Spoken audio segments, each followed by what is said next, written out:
Hi, this is Tofu with BigCommerce.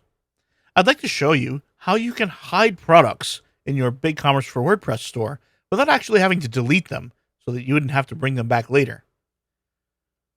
There are two products right here, Smith Journal 13 and Dustpan and Brush, and you can see them here on the front. And to hide them, you would actually go into the BigCommerce interface. So we'll load that up. Here are all my products, and you can see those two that we referenced earlier, the journal and the dustpan and brush. And I'm going to check both of those right here. And then go to bulk actions, unassign products from channels. And this is the channel that we were just looking at. So I'll unassign it there. And there we are, they're unassigned.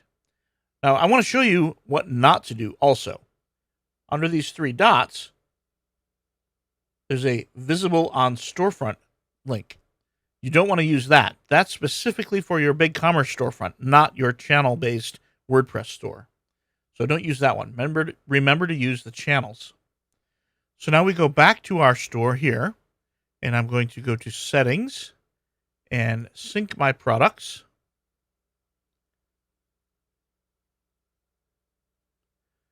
And then go back to the products admin area, and you'll see that these two are now set as draft in WordPress. That means that they're not visible on the front.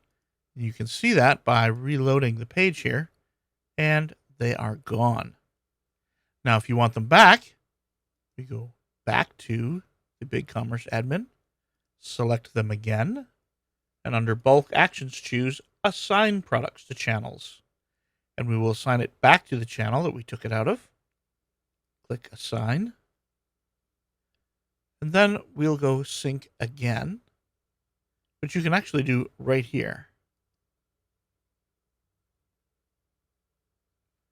And you can't see it yet because we would need to reload, but these are not draft anymore.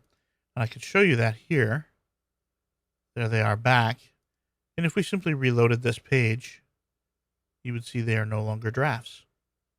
So that's how you make products invisible and then make them visible again.